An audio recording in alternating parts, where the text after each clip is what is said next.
Hi, everyone. I am going to read to you a little story from our balancing and weighing unit called Julie's Balancing Act. As I read, I want you to follow along with me.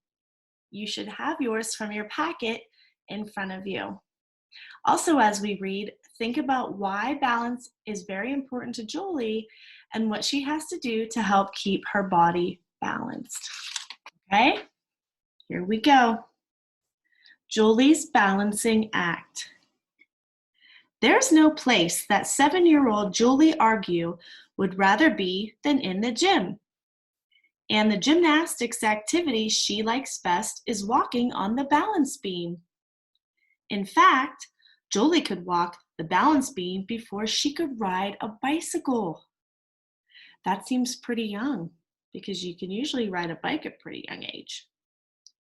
Julie is a second grader.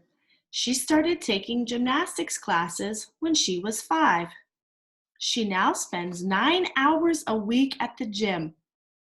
Julie hurries home from school. Homework comes first, and then a quick dinner. After that, it's off to the gym. Julie spends a lot of time at the gym. Can you imagine being there 9 hours a week? That seems like a lot. But she must be pretty determined. Okay. Each gymnastics lesson begins with warm-up exercises. Then Julie and the other girls in her class practice on the balance beam. When Julie and her friends started out, they used a beam that was 15 centimeters, which is about 6 inches off the ground. Then they practiced on a beam that was twice as high.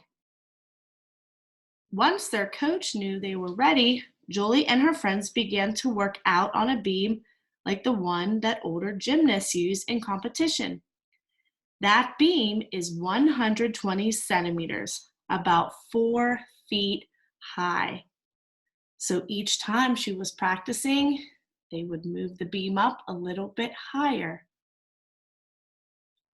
Julie can walk backwards and forwards on the beam.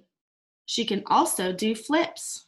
She even can make a full turn on one foot. How does Julie keep her balance? The trick is to use my arms, she says. Sometimes I move them out to the sides. Sometimes I move them backward or forward. You can see this when you watch Julie perform. If she tips to the left, she moves her right arm up. If she starts to tip backward, her arms move forward. By moving her arm in the opposite direction each time she starts to tilt, Julie shifts the position of her weight and remains in balance. That is really important to think about. And I think a lot of us understand that a little bit better because we've done some activities and investigations where we had to shift weight in order to keep certain things in balance. So this is the most important part about staying balanced is shifting your weight. So if I think of an example, which could apply to all of us, is when you're carrying a book bag. And a lot of us have book bags that can get really heavy, especially if you're carrying your lunchbox back and forth to school, your homework, or books that you read, or your jacket. Sometimes you shove all of that stuff in there.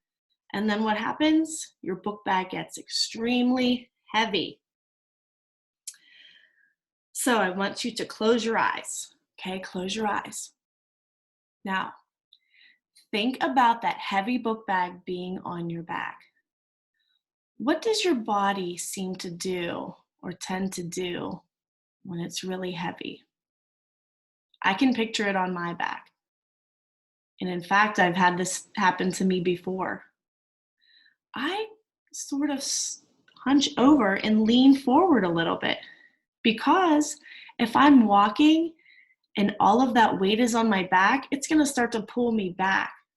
But if I want to help my body stay in balance so I don't fall over, I'm actually going to lean a little bit forward so I can adjust the weight, and keep my body in balance. So if you think about that, I'm sure you've had that happen to you before too. So the next time you're carrying a heavy book bag, think about that example that we just talked about. Okay, so back to our story. Julie has learned another important trick from her coach. I look straight ahead at the end of the beam, not down.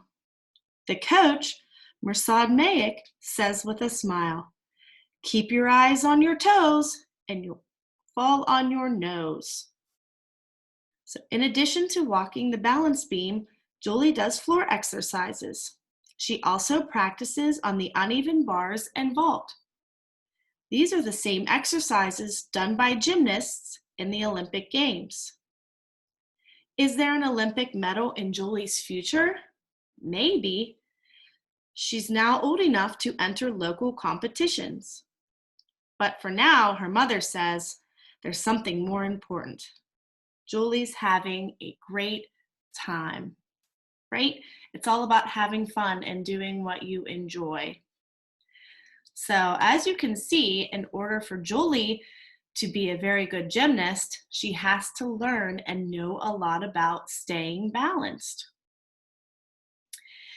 There are many situations in life where staying in balance is necessary. One obvious one is if you are a gymnast, walking, running, dancing, maybe you're building something with certain objects, or even riding a bike. Julie has to help stay in balance because she doesn't want to fall off that balance beam. Because if she falls off, she could probably get hurt. Or if she's in a competition, besides getting hurt, I'm sure she's worrying about getting a lower score and maybe wanting to do her best. So I'm sure she's thinking about a lot of these things. Because if you think about it, a balance beam, there's not much room to walk on there. So you have to keep in balance. So the next time you do something that requires balance, think about Julie and what she does to keep balance. All right, little eagles, I'll see you later.